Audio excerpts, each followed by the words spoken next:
Hi again, everybody. My name is Greg Anderson, and this is the Good Timekeeping Show with Greg Anderson. And today I want to talk about this watch here, the new one in my collection. This is the G-Steel GST-W110D. Now, it looks kind of familiar to me. It actually has the same movement as a watch I already had before, which is the GAW-100. So the same movement. And again, it's kind of one of the larger size watches compared to some other watches. But I haven't ever had a G-Steel watch before. And this one just really stood out to me out of all the ones that were available. It's a little bit more expensive than I usually pay for a watch. But I decided it was worth it to have something different. And I'm already sold on the movement. I love what this watch can do based on what this other watch can do. So the real trick here was just get one that's metal. And unlike some G-Shock watches like the G-Shock Squares, where you might be able to buy a third-party kit, take off the bezel and the watch band and replace that with a metal bracelet and turn it into a metal beast.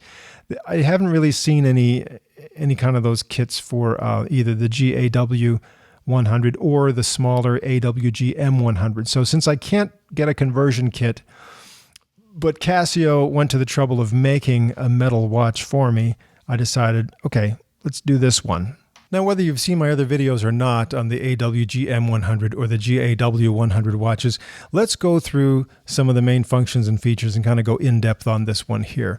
As you can see, lots of metal here, metal bracelet. The only thing you will see, the case has some plastic on it right there. As you're wearing it, you don't really see that plastic, but just to be sure, it's not entirely, all solid metal. You do have plastic case here, but very large buttons. I find them easy to press.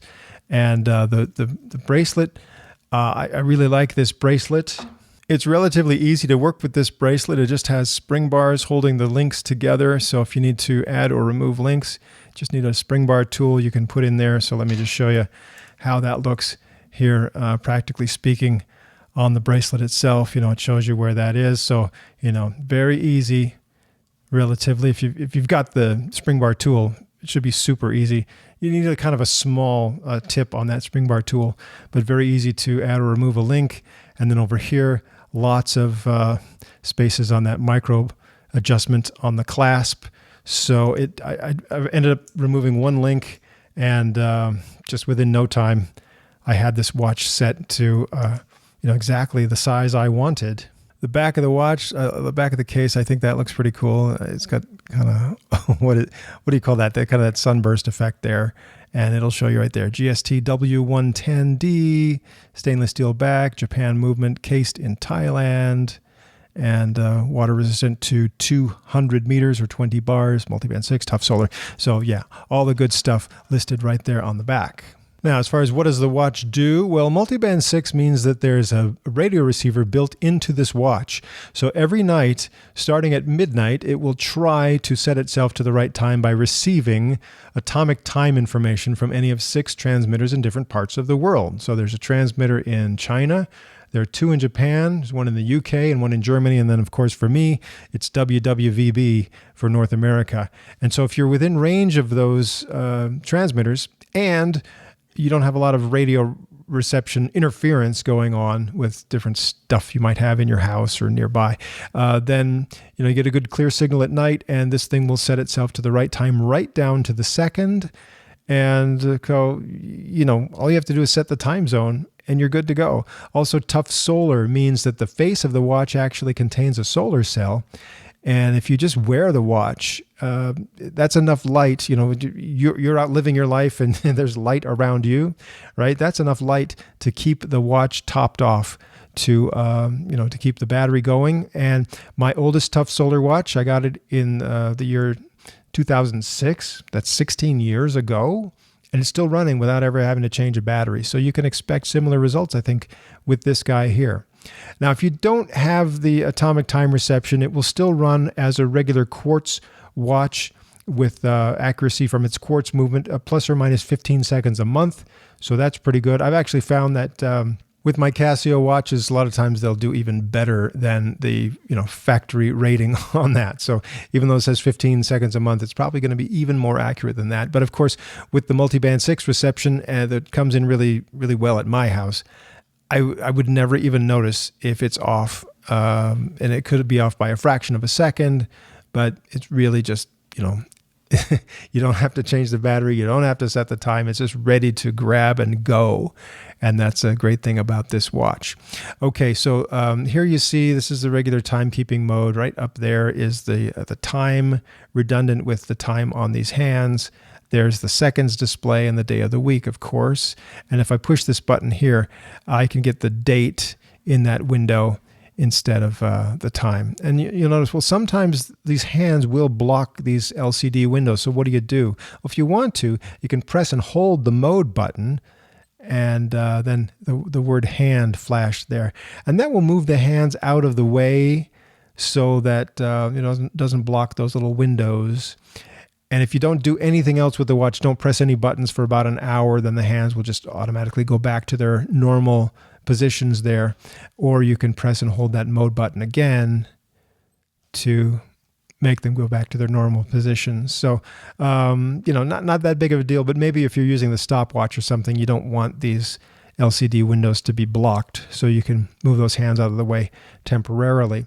Now, the next mode on this one happens to be the world time mode, and you can select a time zone that you want, and it shows the local time there, while the analog hands are still showing the home time that you've set here. And let's see, if I press these two buttons on top at the same time, what that does is it automatically swaps the home time with the world time.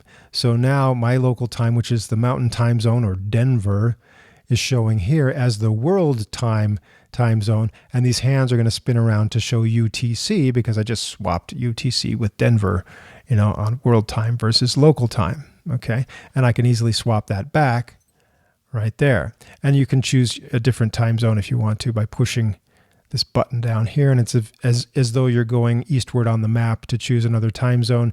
These abbreviations correspond to different time zones around the world. And let's see, if I push these two buttons together, that takes me right back to UTC. So, all right. Then next mode is a stopwatch mode. So this is a 1 hour stopwatch. If you don't stop it, it will just reset to 0 and keep going every hour. So that's what you get there. Minutes, seconds, hundredths of a second. You have a split time by, let's see. No, it's this adjust button for split time. There you go. Split time for adjust. Then you can stop it with this button down here on the lower right and reset it with this adjust button. So, pretty standard stuff as far as stopwatches go on a lot of digital watches. Then you've got your countdown timer, which can be anywhere from 1 minute to 100 minutes. If you set it to all zeros, that's a true 100-minute countdown timer. If you hold the adjust button, then that you see things start to blink, and that's where you can adjust the duration there up or down on how many minutes you want to go. Oh, actually, you can do seconds as well. Okay, so if you wanted to do, not just whole minutes, okay, you do have seconds on here for your countdown timer setting if you want to. So that's kind of nice. All right, I'm going to stop that. Next, you're in your alarm mode. So you have an hourly signal that you can turn on or off using the button up there. So it beeps every hour or it doesn't. And then you have 5 alarms that you can turn on or off right there. So that's that mode there. Okay, then you're back to home. Now, when you first get this watch, you want to do your initial setup. At this home screen here, you can press and hold the adjust button. And there you go. Now it's asking you to set your home time zone, Denver. That's what I want, so I'm good to go there. If I push this button down here, it's as though I'm going eastward on the map. And in this setup mode, you can go westward on the map using this light button. So I'll just take it back to Denver because that's good for me. Next, I'll press the mode button again, and this is where I can have daylight saving time. It says right there, DST. And you can have that automatically change for daylight saving time, or you can turn that to off so it's always on standard time, or always on so it's always on daylight saving time, or it will change automatically. So you've got that setting right there. Next up is 12-hour or 24-hour mode for your digital display there. And that also affects the the world time mode and the alarms and stuff. The whole watch is either in a 12-hour or 24-hour mode. Here you can manually adjust the time, seconds, hours, minutes. Here you can adjust the year, month, and date as well. Now you can manually adjust those if for some reason you're having trouble with your Multiband 6 reception. But as soon as your Multiband 6 reception comes back, it will overwrite your manual setting for the time and the date with the information that it receives from the atomic time transmitter. So there you go there. Okay, key. This means, every time I push the button to change modes and, start and stop a stopwatch, those sorts of things, this where it says key, it makes a little bit of a beep, but I can mute that so that it won't make beeps as often. It will still beep when the alarm sounds. It will still beep when there's an hourly signal, and it will still beep at the end of a countdown timer. It just won't beep every time you press a button when it's in mute mode. So I don't know which one to keep it in. A lot of times I keep it in mute mode so I can play with my watch without disturbing other people. I'll put it in key for now. Okay, then the backlight can either stay on for 3 seconds or 1.5 seconds. So you have that ability to change that duration. A lot of people like to go with the shorter duration because then you don't drain the battery as much. However, since it's a solar-powered watch, I don't worry about draining the battery very much. So I'll just leave it on a longer duration there. And then power save mode, either on or off. So what happens with power save is that after 10 p.m., if the watch is in the dark and if it's not being used or doesn't move for about an hour, then it will shut down the digital display, the LCDs. That's power save mode. And then after a week, if it's completely in the dark, it will actually stop the hands as well and shut down some other functions just to save power. And the easy way to take it out of that sleep mode that it goes into would be to press any button or to just kind of shake the watch or give it exposure to a nice bright light. So power save allows a little bit of power saving. If you never want it to go to sleep like that, then you just turn power save off right there. So you've got that option. And there you go. You're back to the beginning. That's everything you need to do to set this up. Except one more thing. If you want the light to come on automatically when you move your wrist like this up towards yourself, then you press and hold the light button, and there's an indicator right there. And so the light in this case is off. That automatic light is not on. But if I want to press and hold the light button, and right there indicates the automatic light is on. Down here, you've got low, medium, and high, indicating how well the battery is charged here. So right now it's on high, but if it went down to medium, I could put this in a brightly lit area for a little while and get that back up to high again. If it gets below medium, then some of the functions start to shut down. Like I don't think Multiband 6 works if it's in low, the alarms, all that sort of stuff. So if it gets down to low, make sure it gets a good charge. Just put it in a really well-lit area for a while. Get it up to medium or high to have all the functions available. But I found that, again, it's not that difficult to keep it going. So some indicators here for now. It is daylight saving time. The light, automatic backlight is on, low, medium, high. That shows the hourly signal is on, but no alarms are active at this point, and the mute is not activated, and the hands are not automatically moved out of the way, even though this just happens to be the time of day, and that's why the hands look like they've been parked in a way that doesn't block these here. But yeah, so that's everything the watch does. Let me just quickly show you the backlight on this. One thing that the video doesn't really show, but in person I think it really does show here, when the light comes on, it's very sparkly. There are a lot of brushed silver-looking surfaces and a few that are kind of shiny chrome-like surfaces there. So it just sparkles in a way that the camera doesn't quite catch. So it's kind of nice, and I like that effect on the face here. Also, I'm not really showing in this view here, but it's got some luminous material, some glow-in-the-dark lume material on the hour hand and the minute hand. It's not great. It's pretty good, but like a lot of other Casios.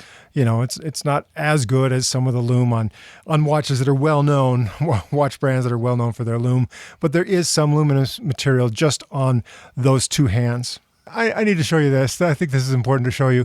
Okay, so it will automatically try to set itself at midnight every night, and if it's not successful with radio reception, it'll try again an hour later, and then an hour after that, and it'll try up to 6 times every night to set itself. But if it is successful, it'll stop and it will try again the next night. But if you want to know when is the last time it was able to set itself, just from the regular timekeeping mode here, press this button down here on the lower right, and it says get, and then it has the date and the time when it was last able to set itself. So that's how you know if you're getting good reception or not at night.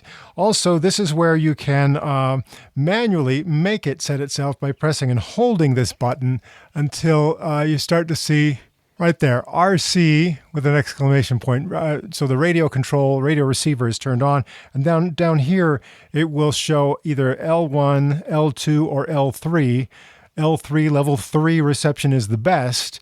If it's only getting level 2 or level 1, it might not be successful setting itself. And if it doesn't say anything at all down there as far as L1, L2, or L3, then that's the worst reception. But that's one way you can check it. And this is also where you can disable the automatic reception if you really want to. So you got there, and it's on the get screen. And if I press and hold the adjust button, then you got the radio control right there, which you can set to on or off using this button down here. So you can set that to on or off. So anyway, I thought I'd just quickly insert that bit of information just so you would know. I'm going to leave that turned on because I do want my automatic radio control reception to happen every night. And I think I'll be just fine and well served with that. And let's do an official weigh-in. It shows 184 grams. That's a big boy compared to some of my other watches. Like here's the non-G-Steel version. Yeah, only 75 grams for this one, the GAW-100. And again, way up higher on this one. How about something like this nice AWG-M100, only 55 grams. So it's a heavy watch, but you know what? It feels balanced when I wear it. I'm really not... I'm not complaining about the weight at all. It's just a nice, substantial watch, and it's part of the G-Steel line. I haven't had any G-Steel watches before, so it's kind of nice to have a nice, substantial metal watch. Here's what it looks like on my wrist. I've got about a 7.5-inch wrist, so you know it's big. You know, I don't have calipers. I'm not going to give you the specifications on the exact measurements, but you can find that at shockbase.org. And so, yeah, I like the way that looks and feels. Yeah, it feels a little heavy, feels substantial, but I kind of like that. You know, I got some variety on my watches, and this one happens to be a nice, big, substantial one. I'm obviously very fond of these other G-Shock watches that have a lot of the same functions and basically operate exactly the same way. So why did I drag my feet so long on buying a G-Steel watch? Well, part of it was just the price and availability. These, I found, the ones that have the Multiband 6 are a little bit more pricey to come by. There is actually a version of this that does not have Multiband 6. It's solar only, and you can save some money that way. But I really wanted to go with the Multiband 6 version, and I had to order it out of Japan. So it cost a little bit more. This one was above $300. Now, there's been some variation in the international currency, so right now you can get some pretty good deals. Maybe you can find this for even under $300, just about a little bit. There's also a version of this where a different colored face. There are a few different versions there. You can get maybe some that have negative display and some that maybe have metal here, but kind of a resin band instead of a metal bracelet. So there are just a few variations out there. I zeroed in on this one and decided this was a little bit more unusual. This is the one I wanted. And so look around. You may find some that are out of your price range and some that are a little bit more comfortable for your price range. And if you're interested at all in the G-Steel watches of this type, then by all means, check it out. This, again, is the GST-W110D. Now, there are some other versions also that are slightly smaller. So where this is a GST-W1 something, there's some that are W3 something, and actually the 3 is smaller than the 1. But anyway, you can look around and see what you like, but what I'm able to tell you is all the same functions and features of a watch like this including the great backlights. And even if you're familiar with one of these watches, you'll find that this is a very familiar watch as far as everyday usage.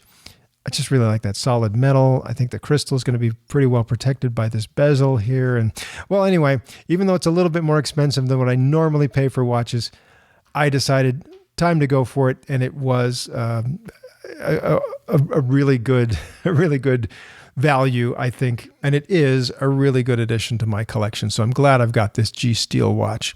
All right, that's all for now, and I do have more watches that I haven't even told you about yet, so I hope you will join me again for more episodes of the Good Timekeeping Show.